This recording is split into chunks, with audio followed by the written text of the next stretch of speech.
Hello, my name is Elizabeth Lopez-Aguilar, and today I will be persuading you, my audience, of the struggle the legal system puts on undocumented children who are forced to represent themselves in court.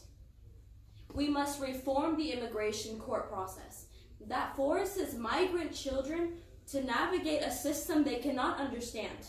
So, we will explore why these kids don't have legal representation, the consequences of self-representation, before enacting solutions. 6-year-old Layla was born in El Salvador and lived with extended family after her mother moved to New York. Layla fled to the United States due to the abuse she suffered in her home country. When Layla stepped across the border into Texas, she thought she had finally found safety in the arms of a Border Patrol agent. Although she was released into the custody of her mother in Brooklyn, she was immediately placed in the deportation proceedings. The right to counsel ensures defendants have access to an attorney. However, the Ninth Circuit Court of Appeals concluded on September 19, 2018, the Constitution does not require the government to provide attorneys for migrant children. First, I would like to explain how migrant children cannot obtain legal representation. Secondly, explain the way our Supreme Court system is overwhelmed. And finally, understand that we need to advocate for these undocumented children. Now, I will explain how migrant children cannot obtain legal representation. Many migrant children cannot obtain legal representation.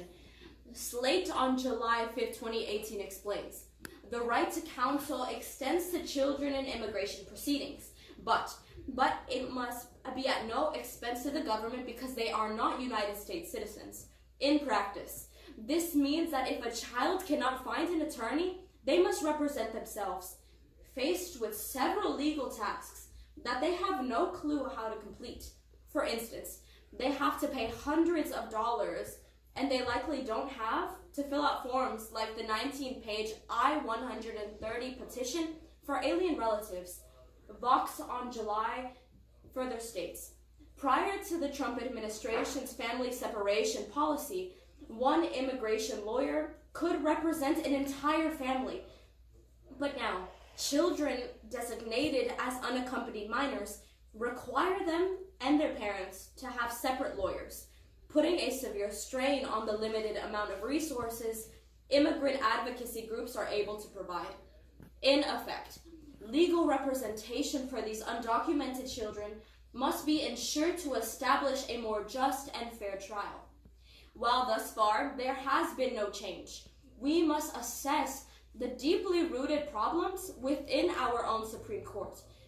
The Miami Herald reports on June 30, 2017, the Obama administration orders children's cases be heard first in an effort to deport them quickly during the surge of migrants in 2014. This meant that cases already in progress were pushed back to the back of the line, despite the kids' cases not even meeting the simplest preliminary requirements. The aforementioned Syracuse University tells us, today, there is a backlog of over 700,000 immigration cases, with cases being arranged as far as 2020. The inefficiency of the court system means it could take years for these children's cases to be heard, leaving many children waiting behind bars just to get their day in court. These kids are growing up in cages to justify a journey to the United States that they might not even remember. The Supreme Court must take action immediately of this issue, as it only continues. Our political leaders will not take action unless we as a society advocate for the right to fair representation for these migrant children. If not, they may not even arrive in court due to a lack of information. When a child represents him or herself, they are less likely to appear in court.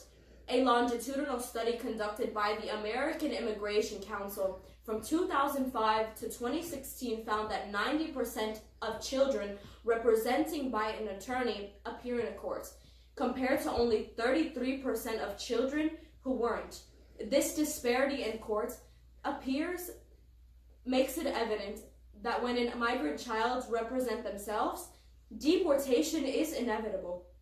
A University of Pennsylvania law review states on December 2015 clarifies that when a child does not show up in one or more hearings, the judge is forced to issue an immediate removal order.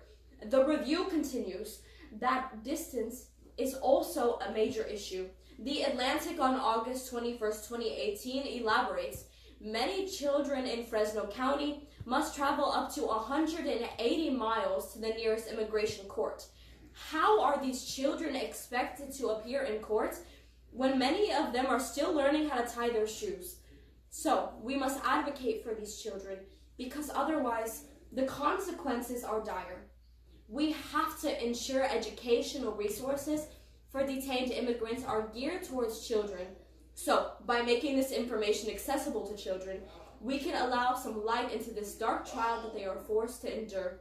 After examining why migrant children don't have representation, Supreme Court overload, and the consequences of self-representation and the solutions, we can see that no child should have to bear the weight of standing in court alone.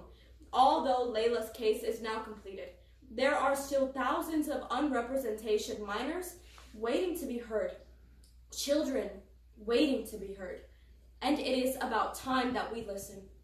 We need to be advocates for these undocumented children that they desperately deserve. Take this handout to get in contact with an organization in need of translators to aid in basic translation for these children in need of aid. Thank you.